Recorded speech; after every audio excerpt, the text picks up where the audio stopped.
He stood by the pump for 3 hours, holding a sign that said, "Veteran, need help." 47 cars passed. Not one stopped, until a young cop saw what was inside his bag, and everything changed. Welcome to Hill Stories. Before we begin this story of invisibility, dignity, and the moment one man's past collided with his present, tell me in the comments, where are you watching from today? And if you believe stories like this deserve to be remembered, hit that subscribe button and help us make sure they are never forgotten. The gas station sat at the edge of Route 9, halfway between nowhere and somewhere people were always trying to reach. It wasn't the kind of place you remembered, just another stop with flickering neon, grimy pumps, and a convenience store that sold stale coffee and lottery tickets that never won. By 2 p.m. on a Tuesday afternoon, the heat had turned the asphalt into something that shimmered and stuck to your shoes. Most people filled their tanks without looking up, paid at the pump, and left fast. Efficient, disconnected. But there was one man who had been standing there since 11 a.m. He wasn't blocking the pumps. He wasn't bothering anyone. He just stood near the edge of the lot, beside the air compressor that hadn't worked in years, holding a piece of cardboard with 3 words written in faded marker. Veteran, need help. His clothes were worn but clean. His jeans had patches at the knees. His jacket too heavy for the season, but necessary for the nights. His boots were scuffed beyond repair. Laces knotted where they'd broken. And beside him, resting against the concrete base of the broken compressor, was an old olive green duffel bag, the kind issued decades ago, before everything went digital. He didn't call out, didn't approach cars, didn't make eye contact unless someone made it first. He just stood there, sign in hand, waiting for something most of the world had stopped offering. Attention. 47 cars came and went in those 3 hours. Some people glanced at him and looked away quickly, as if eye contact might cost them something. Others pretended not to see him at all, suddenly very interested in their phones or their gas caps. A few muttered under their breath as they passed. One woman even locked her car doors as she walked by, clutching her purse tighter. A teenager in a pickup truck laughed and yelled something out the window. The man didn't respond. He just lowered his head slightly, adjusted his grip on the sign, and kept standing. Around 1:30 p.m., the gas station manager came out, a heavy-set man in a stained polo shirt, chewing gum with his mouth open. He walked over with the kind of stride that said he was about to solve a problem. "Hey," he said, not unkindly, but not warmly either. "You can't stay here all day." The man looked up slowly. His face was weathered, lined with years that didn't all come from age. His eyes were gray, tired, but not vacant. There was something behind them, something that hadn't left. "I'm not causing trouble," he said quietly. His voice was rough, like gravel dragged across concrete. "I know," the manager replied, glancing around, "but people are complaining. You're making them uncomfortable." The man nodded once, didn't argue, didn't defend himself, just nodded like he'd heard it before, like he understood that discomfort was easier to remove than to explain. "I'll move soon," he said. The manager softened a little, sighed. "Look, I'm not trying to be a jerk, but if you're still here in an hour, I gotta call someone. You understand?" The man nodded again. The manager walked back inside, and the man stood there for another 30 minutes, holding his sign, waiting for someone to see him, not as a problem, but as a person. And then, at exactly 2:47 p.m., a patrol car pulled into the lot. The patrol car rolled in slowly, tires crunching over gravel and debris near the edge of the lot. It wasn't urgent. No lights, no siren. Just a routine call, the kind officers get a dozen times a week. "Vagrant at the gas station. Manager says he won't leave." Officer Daniel Cross stepped out of the vehicle, adjusting his belt as he scanned the area. He was young, maybe late 20s, clean-shaven, with the kind of posture that still believed the badge meant something more than paperwork. He'd been on the force for 3 years, long enough to know the difference between trouble and tragedy. He walked toward the man slowly, not aggressively, but with purpose. The man saw him coming and didn't move, didn't try to run, didn't reach for anything. He just stood there, sign still in hand, duffel bag at his feet. Cross stopped a few feet away. "Afternoon," he said, his tone neutral. Afternoon, the man replied. Got a call about someone hanging around. That you? The man nodded. Just asking for help, not bothering anyone. Cross looked him over. No signs of intoxication, no aggression, just exhaustion. The kind that didn't come from a bad night, the kind that came from bad years. What's your name? Cross asked. William. William Ashford. Cross nodded. You got ID, William? William reached slowly into his jacket pocket, pulled out a worn leather wallet, and handed over a driver's license. It was expired. The photo was from a different lifetime. Cross glanced at it, then back at William. Says here you're from Virginia. Was, William said. Long time ago. You got somewhere to go tonight? William hesitated, then shook his head. Not tonight, maybe tomorrow. Cross handed the license back. He should have told him to move along. Should have written a citation for loitering. But something stopped him. Maybe it was the way William stood, straight back despite everything. Maybe it was the word on the sign. Veteran. You serve? Cross asked, nodding toward the cardboard. William's jaw tightened slightly. Yeah, long time ago. Where? Vietnam. 69 to 72. Cross went quiet. He was too young to remember it firsthand, but his grandfather had been there, never talked about it, not once, and that silence had always said more than words could. What branch? Cross asked. Army, 1st Cavalry Division. Cross nodded slowly, then his eyes drifted down to the duffel bag. Old military issue, faded but intact. Something about it felt deliberate, like it had been cared for. Mind if I ask what's in the bag? Cross said carefully. William looked down at it, then back at Cross. Just my things. I'm not trying to hassle you, Cross said. Just procedure. William studied him for a moment, then nodded. He bent down slowly, unzipped the bag, and opened it just enough for Cross to see inside. Cross leaned forward slightly. Inside wasn't what he expected. No bottles, no drugs, no stolen goods. Just clothes, neatly folded, a small toiletry kit, a tattered paperback book, and beneath it all, carefully wrapped in a faded olive green cloth, was something that made Cross freeze. A medal, not just any medal, a Purple Heart, and beneath it another, a bronze star, and beneath that a folded American flag. Cross straightened slowly, his throat suddenly tight. He looked at William, who was watching him with that same tired, weathered gaze.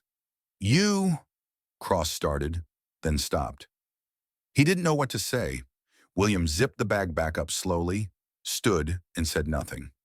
Cross took a step back. His hand instinctively went to his chest, not for his gun, but for something that wasn't there. A gesture of respect his body knew before his mind caught up. Sir, Cross said quietly, his voice different now. How long have you been out here? Few weeks, William said. Maybe a month. Hard to keep track. And you've been like this? William shrugged. Things happen. Lost my place. Lost my job. Tried the VA, but he trailed off. It's hard to explain. Cross nodded.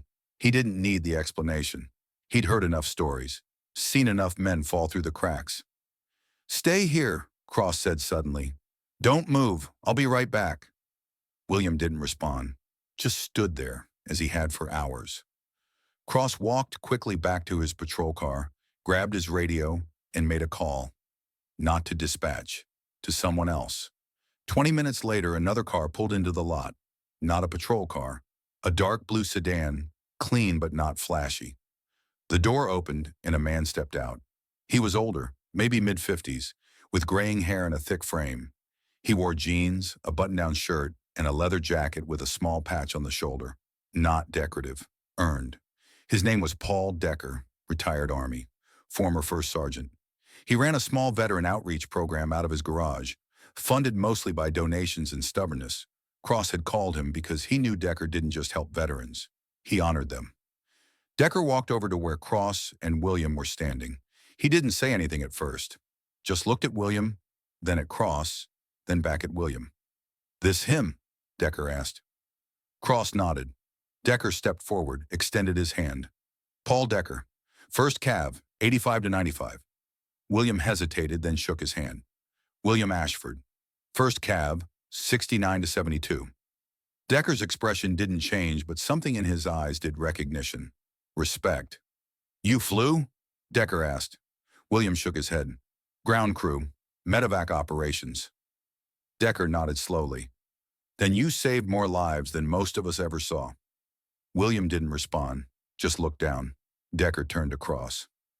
You did the right thing calling me. Then he turned back to William. You got anywhere to be tonight? William shook his head. Then you're coming with me, Decker said. Not a question, a statement. William started to protest, but Decker raised a hand.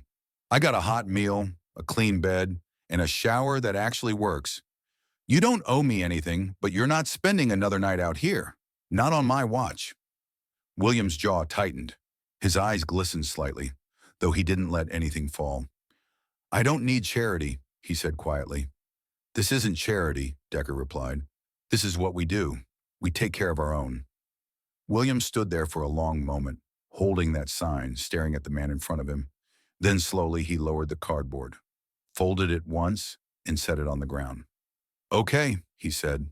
Decker nodded, picked up the duffel bag, and walked with William toward the sedan. Cross watched them go, standing beside his patrol car, and for the first time in a long time, he felt like he'd done something that actually mattered. As they drove away, the gas station returned to what it had always been. People filling tanks, people leaving, people not noticing.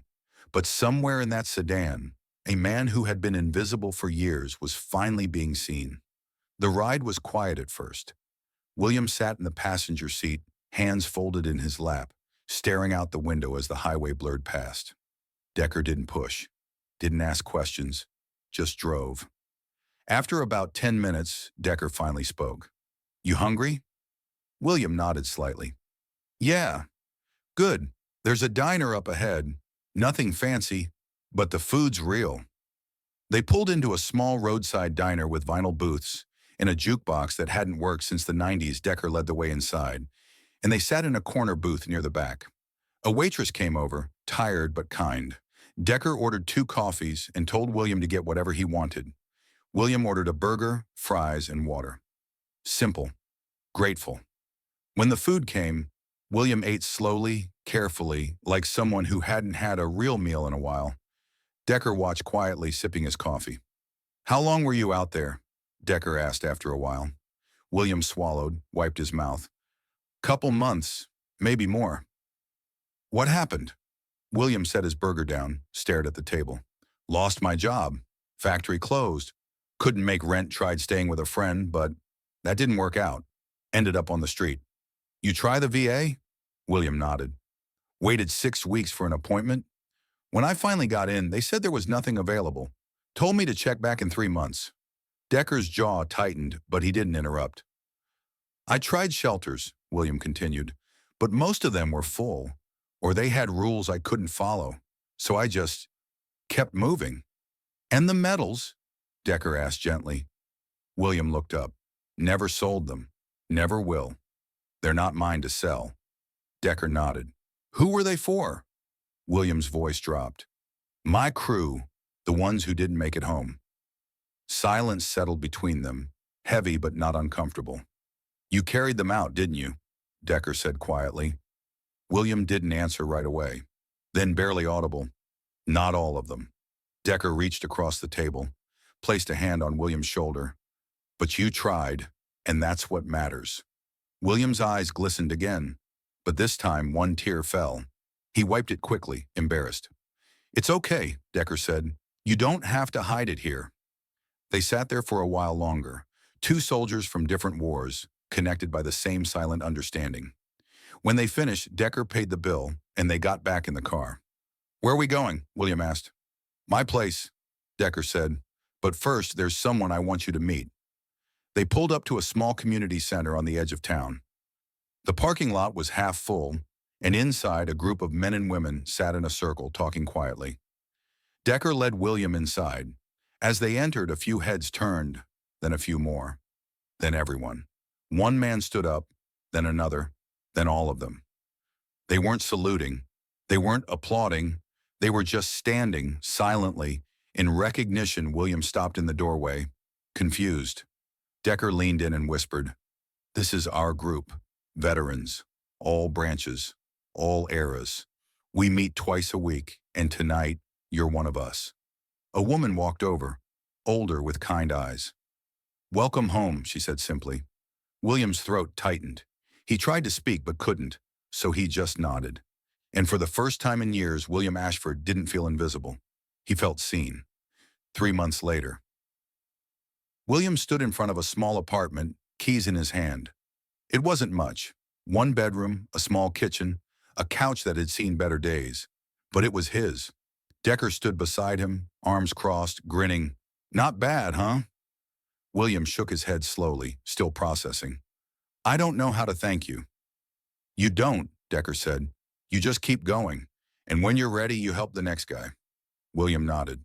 Inside the apartment, on the small kitchen table, sat his duffel bag.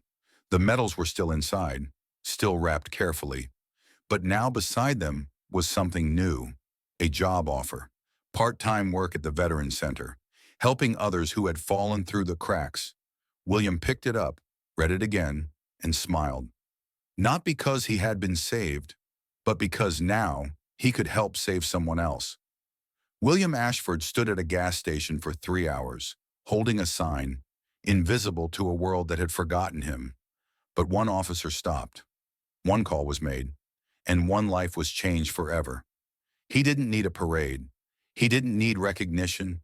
He just needed someone to see him, not as a problem, not as a statistic, but as a man who had given everything and was still standing. So now I ask you, have you ever walked past someone like William? Someone holding a sign, standing quietly, waiting for the world to remember them? Maybe it's time we stop walking past. Share this story, tag someone who served. And if you know a veteran who needs help, don't wait. Reach out. Because the strongest thing we can do isn't to serve in silence, it's to make sure no one has to suffer in it. Thank you for watching. If this story moved you, subscribe to Hill Stories. We're here to remind the world that every person has a story, and every story deserves to be heard. We'll see you in the next one. And until then, if you see someone standing alone, holding a sign, stop, just stop. You might be the only one who does.